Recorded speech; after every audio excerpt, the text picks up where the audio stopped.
Hey y'all, this is Darren Van Dam, and you are watching Flick Connection, the show that connects you with the best movies to stream. And today we're talking about 20 fantastic movies free to watch on FreeVee.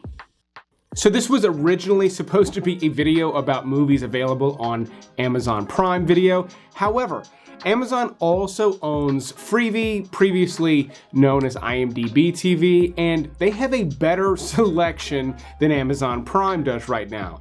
Now, there will be ads if you watch movies on FreeVee, but again, they're totally free. You don't even have to create an account on FreeVee to start watching these movies, and they do have a much better selection than Prime Video does right now. So here we go with 20 fantastic movies, again, free to watch on FreeVee.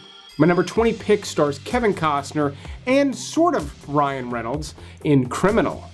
In this movie, the consciousness of a special agent is placed inside of a criminal played by Kevin Costner, and he actually does a really fantastic job of playing sort of this hardened criminal character that has this other personality inside of him. But not only is Costner great, but Gary Oldman's in this, as well as Tommy Lee Jones and Gal Gadot in sort of a small role, and Ryan Reynolds in an even smaller role because his face isn't exactly on camera much, but he is the agent that's supposedly inside of this criminal. And the sci-fi elements here are actually pretty subtle. Even though they sound a bit over the top, the delivery, they're pretty subtle, and this is ultimately just kind of a good crime/espionage flick. My number 19 pick on this list was actually directed by Sean Penn, but he's not anywhere in the movie. The Pledge stars Jack Nicholson as a soon-to-retire detective, a character we've seen all the greats play before. But in The Pledge, a young child is murdered inside his jurisdiction, and he pledges to catch the killer, something that will take him way longer than his retirement. Benicio del Toro has an incredible role in this, and this is a slower paced movie. It does take quite a while, yet it's very expertly directed by Sean Penn. It was not very successful, so that might be why Sean Penn doesn't direct a ton of movies, but this is certainly one of his better efforts behind the camera. Okay, if the first two were a little bit too slow paced for you, and you just want some hard hitting action, my next pick comes from the maestro of action flicks, Luc Besson. Anna is one of his more recent movies, and it is classic Luc Besson style. He is most famous for creating La Femme Nikita, Leon the Professional.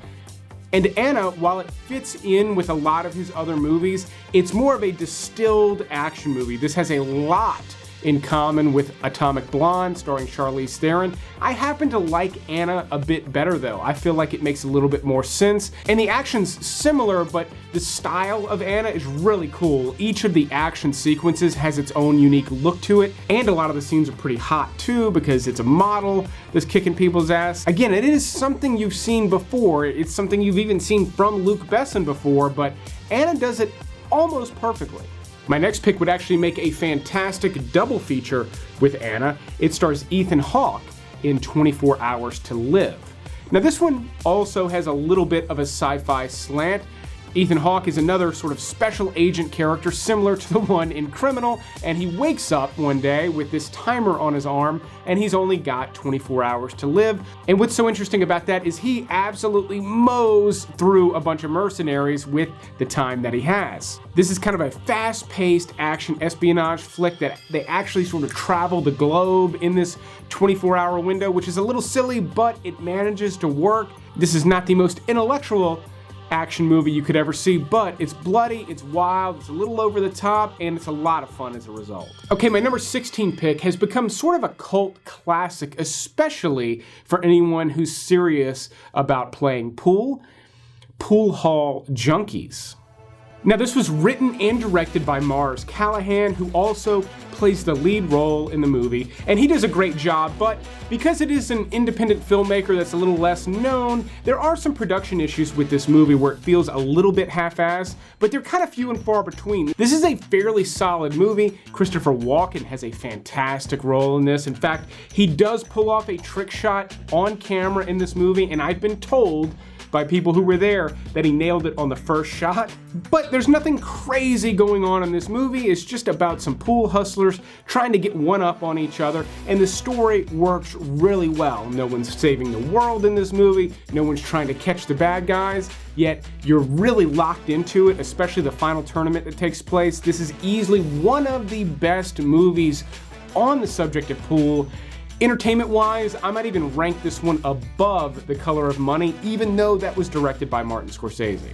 All right, now there is a fair amount of action on this list, but I promise that's not all we've got. However, my next pick is another wild, over-the-top action flick in the vein of 24 Hours to Live, but this one stars Salma Hayek as Everly.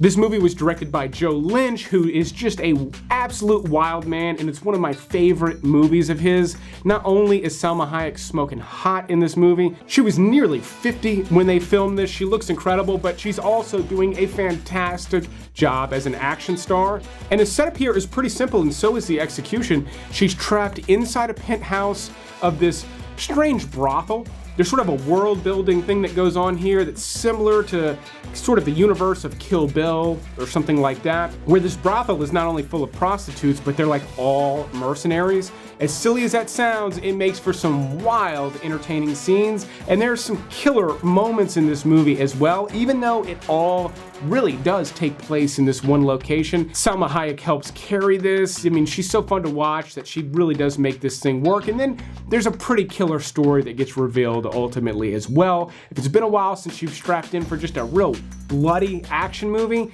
this is one of the best ones you could watch for free anywhere right now. Now, my next pick also has a lot of bloody shootouts in it, but it's a much more serious movie, and it comes from South Korea. It's called The Man from Nowhere. Now this, while it does have quite a few scenes that are absolutely packed with action, especially as you get towards the climax, this is also kind of a slower paced crime movie. The main character, the quote-unquote man from nowhere, is this very quiet man that ends up taking a young child under his wing, and when she gets kidnapped, all hell breaks loose, as you can imagine. Again, this is a story setup you've seen before, but if it's been a while or you've never seen a good crime movie from South Korea, this is a fantastic one that's not just a good crime movie, it's got fantastic action in it. Some martial arts, it is from South Korea, but there's a lot of shootouts in this movie as well. Okay, my next pick comes from two of my favorite young directors. I say young, I think they're just a little bit younger than me, that's why I maybe call them young, but Moorhead and Benson have a new movie coming out in just a couple of weeks. I believe November 4th, Something in the Dirt releases in theaters, but one of my favorite movies of theirs up till now is still The Endless.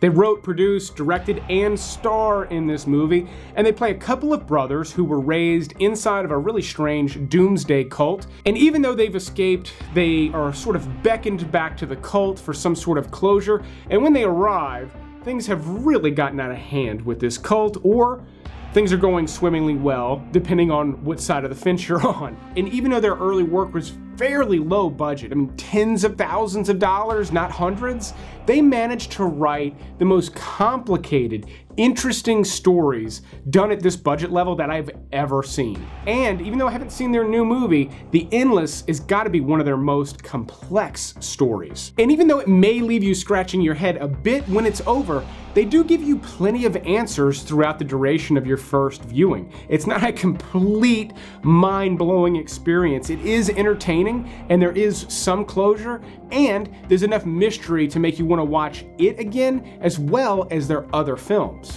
But above that, I've got another fairly low-budget sci-fi movie that just never gets enough love, despite being kind of an epic action-adventure story, Outlander. I know there's a show by the same name on Starz, but this is about a traveler from outer space that crash lands on Earth during the age of the Vikings, and he brings something terrifying with him. So this movie is a sci-fi movie and a period piece at the same time, and surprisingly, it does both of those things well.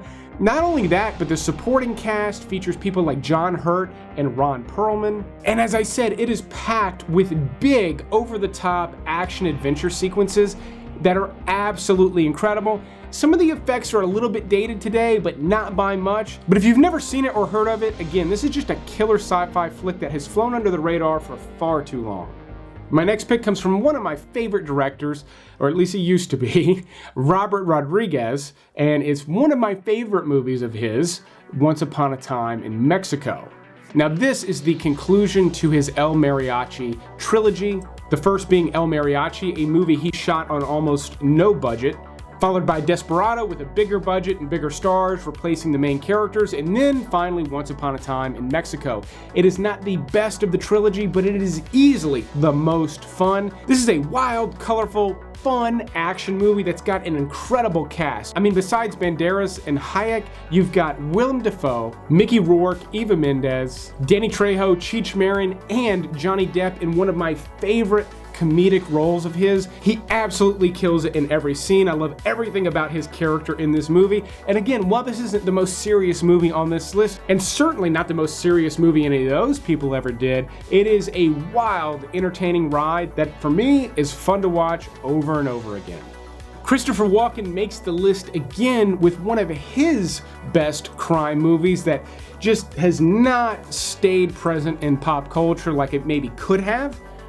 King of New York. This is one of his slickest performances. I absolutely love what he did with this King of New York role.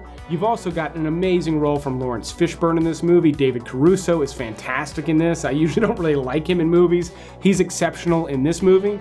But also Wesley Snipes, Steve Buscemi. This is just a really, again, slick 90s crime movie that's got a lot of great elements, yet it's not your typical mob movie either. It really does stand out in the genre, especially during that time period. My number 9 pick is another one from South Korea, and it's one of my favorite movies I've ever seen from South Korea, Train to Busan. This is easily one of the best zombie movies released in the last 10 years. I would rank this one quite a bit above World War Z, even though it does involve a similar zombie outbreak. The story follows a father and daughter on a train to Busan in South Korea when a zombie apocalypse breaks out very, very rapidly, very similar to the one in World War Z, but this is a bloody movie. This is not a PG-13 crowd pleaser. And it's not overly dark either. I have watched this one several times in mixed company, and no matter who I've showed this movie to over the years, everyone absolutely loves it. There's great family dynamics, there's interesting interpersonal stuff, and the story just unfolds incredibly well. While obviously there are zombies stuck on this train, that's not all the movie is about. And when it is about zombies, those sequences are great, and when it's about the interpersonal stuff, those sequences are equally as thrilling and fantastic. Ethan Hawke makes the list again in my next pick, where he plays the brother of Philip Seymour Hoffman's character before The Devil Knows You're Dead. Now, as I said in this movie, they play brothers, but they play brothers who are hard up for cash and they decide to rob their parents' jewelry store. As you can imagine, as it would be with most movies, it does not go well and everything begins to unravel. Marissa Tomei is fantastic in this movie. If you've ever had a crush on her at all, definitely check this movie out. But it's also an excellent slow-paced crime movie. I say slow-paced because there's not a lot of action in it, and it is a little bit talky, but it's Philip Seymour Hoffman and Ethan Hawke. They both keep this thing moving really well, and it's ultimately incredibly well directed and just a solid flick that, again, doesn't get enough love, which is why it's ranked so high on this list. My next pick is another fun action movie, but this one has quite a bit of mystery to it as well, and another absolutely killer cast in lucky number SLEVIN. Now, Josh Hartnett is the lead of this movie. His character SLEVIN kind of takes you through this really wonky journey, but supporting him, you've got Lucy Liu in one of my favorite roles of hers outside of Kill Bill, but you've also got Ben Kingsley and Morgan Freeman playing these two sort of dueling crime bosses, and Bruce Willis playing a hitman in this as well. He does a fantastic job. Everyone's firing on all cylinders, and what's so great about lucky number SLEVIN is that it has a flavor and a story that's very different from anything that you've ever seen. It's a little neo-noir, so there's a little bit of familiarity there, but for the most part, Lucky Number SLEVIN has its own unique flavor. I'm honestly surprised this did not spawn a bunch of sequels. All right, my number 6 pick is one of my favorite hidden gem thrillers to recommend on this channel. I've been recommending it since I started Flick Connection, and it's from the director of Green Room and Hold the Dark. I'm talking about Blue Ruin. This movie opens up with the story of a drifter played by Macon Blair who murders someone the day that they're released from prison. And as wild as the first 10 minutes of this movie are, things just spiral out of control. This is a grim thriller, sort of in the vein of something like No Country for Old Men. If you were a fan of that movie, sort of the chase element of No Country for Old Men, you are absolutely going to love Blue Ruin. It is expertly directed, really well acted. It's subtle at times, and then other times they hit you over the head with it. It's got a beautiful balance to it. It's one of my favorite lesser known movies in this genre. Okay, my next pick stars the legendary Michael Caine in what is probably the darkest movie he's ever been in, Harry Brown.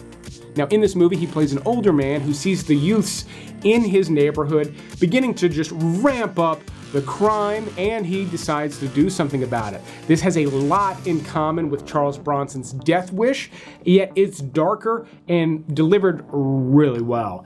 Not only is Michael Caine fantastic in this movie, but Jack O'Connell has a really great role here as well. And so does Sean Harris, someone who's become a fantastic villain actor. He's usually the bad guy. He plays one of the most wicked characters I've ever seen on screen in this movie. It's wild stuff. This is a really intense movie, especially several sequences, but it's Michael Caine and it's absolutely amazing. If it's been a while since you've seen a really solid revenge flick, do not pass on Harry Brown. Okay, we'll lighten things up a little bit with my next pick, which is an incredibly dark comedy in Bruges.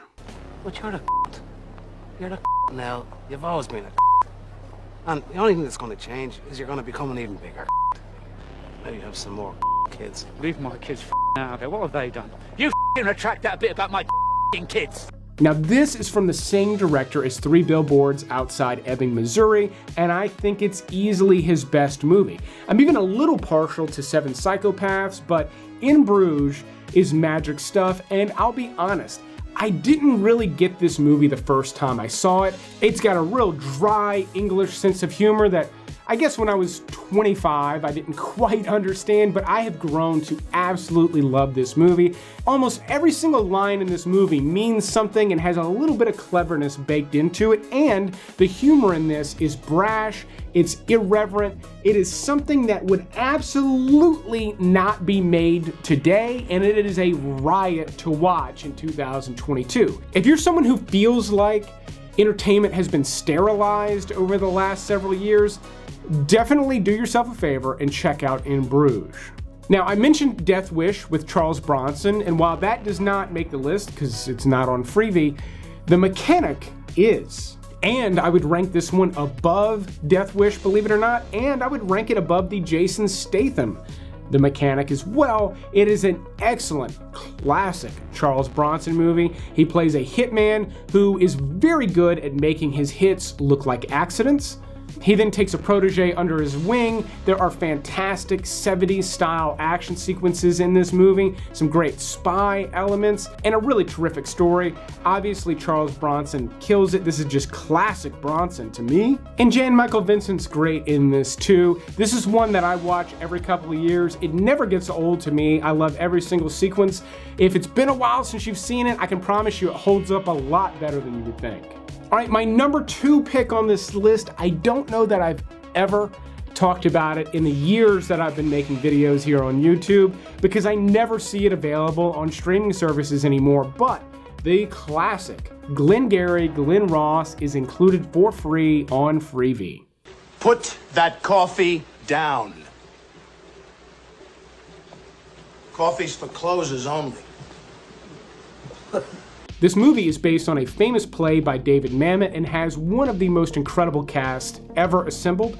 Al Pacino, Jack Lemmon, Alan Arkin, Ed Harris, Kevin Spacey, Jonathan Pryce, and Alec Baldwin in probably his best role ever. This movie has so many amazing moments in it, and there's not a lot happening. It's all in the Mamet written dialogue, which is absolutely incredible. It's one of those movies where when you watch it and you see the dialogue and how it's written, it makes you wonder why other movies are not written better. This is so incredible. And again, it's just about guys in a real estate office being pushed to sell. That's it.